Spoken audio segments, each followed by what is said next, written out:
മുനമ്പം ഭൂമി കേസിൽ വഖഫ് ട്രൈബ്യൂണൽ ഈ മാസം 21 മുതൽ വാദം കേൾക്കും. 1988-ൽ 74 പേർക്കും 1991-ൽ 181 പേർക്കും ഭൂമി വിറ്റതായി ഫാറൂഖ് കോളേജ് കോടതിയിൽ പറഞ്ഞു. ആകെ 255 പേർക്കാണ് ഭൂമി വിറ്റത്. വിവരങ്ങളുമായി കോഴിക്കോട് നിന്നും അനഘ ഹർഷൻ ചേരുകയാണ്. അനഘ, മുനമ്പം ഭൂമി കേസിൽ വഖഫ് ട്രൈബ്യൂണൽ ഈ മാസം 21 മുതലാണ് വാദം കേൾക്കുന്നതിനുമായി ബന്ധപ്പെട്ട മറ്റു വിശദാംശങ്ങൾ കൂടി. നിലവിൽ ഇന്ന് പ്രധാനമായും വഖഫ് ട്രിബ്യൂണൽ പറഞ്ഞിരുന്നത് ഈ ഫറൂഖ് കോളേജിന് ഭൂമി വിറ്റതുമായി ബന്ധപ്പെട്ട ഫറൂഖ് കോളേജ് നിലവിൽ നിരവധി പേർക്ക് ഭൂമി വിറ്റിട്ടുണ്ട്. ആ ഭൂമി വിറ്റതുമായി ബന്ധപ്പെട്ട രേഖകളൊക്കെ തന്നെ ട്രിബ്യൂണലിന് മുന്നിൽ ഹാജരാക്കാനായിരുന്നു. അതുമായി ബന്ധപ്പെട്ട വാദപ്രതിവാദങ്ങളാണ് ഇന്ന് കോടതിയിൽ നടന്നത്.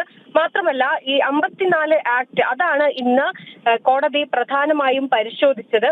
അതായത് ഈ ഭൂമി വഖഫാണോ അല്ലെങ്കിൽ ഈ ദാനമായി കിട്ടിയ ഫറൂഖ് കോളേജിന് ദാനമായി കിട്ടിയ ഭൂമിയാണോ, ഇതിനായിരുന്നു ഇന്ന് പരിശോധന നടത്തിയിരുന്നത്.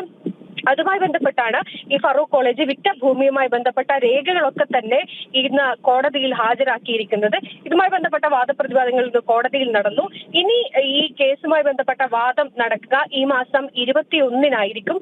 നിലവിൽ ഈ ആദ്യ ഘട്ടത്തിൽ തന്നെ ഈ സത്താർ സേട്ട് ഫറൂഖ് കോളേജിന് വിറ്റ ആ ഭൂമിയുടെ ആധാരം അതായിരുന്നു വഖഫ് ട്രിബ്യൂണൽ ആദ്യഘട്ടത്തിൽ പരിശോധിച്ചിരുന്നത്.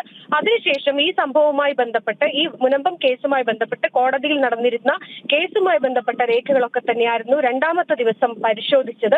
അതിനെ തുടർന്ന് ഇന്ന് കോടതിയിൽ ഈ മുനമ്പവുമായി ബന്ധപ്പെട്ട് ഫറൂഖ് കോളേജ് വിറ്റ ഭൂമിയുടെ രേഖകളൊക്കെ തന്നെ ഹാജരാക്കാനാണ് ആവശ്യപ്പെട്ടിരിക്കുന്നത്. പക്ഷെ ഇന്ന് നടന്ന വാദപ്രതിവാദങ്ങളിലൊന്നും തന്നെ ഇത് വഖഫ് ഭൂമിയാണോ അല്ലെങ്കിൽ ഈ ഫറൂഖ് കോളേജിന് ദാനമായി ലഭിച്ച ഭൂമിയാണോ എന്ന വിഷയത്തിൽ ഒരു കൺക്ലൂഷനിലെത്താൻ കഴിഞ്ഞിട്ടില്ല. അതുകൊണ്ട് തന്നെ നിലവിൽ ഓരോ ഈ ആക്ടും ഓരോ കമ്മിറ്റ്മെന്റും ഒക്കെ തന്നെ പരിശോധിച്ചതിന് ശേഷമായിരിക്കും അങ്ങനെ ഒരു തീരുമാനത്തിലേക്ക് എത്തുക. പക്ഷെ ഇന്ന് നടന്ന ആ വാദപ്രതിവാദങ്ങളിലൊക്കെ തന്നെ ഈ ഫറൂഖ് കോളേജിന് ഭൂമി ദാനമായി കിട്ടിയതാണ് അല്ലെങ്കിൽ ഈ ഫറൂഖ് കോളേജിന്റെ വാദം മുൻപന്തിയിൽ നിൽക്കുന്ന രീതിയിലായിരുന്നു ഇന്ന് കോടതിയിൽ നടന്ന നടപടികളൊക്കെ തന്നെ. എന്തായാലും വരും ദിവസങ്ങളിൽ 21-നും ഈ കേസുമായി ബന്ധപ്പെട്ട വാദം തുടരും. KP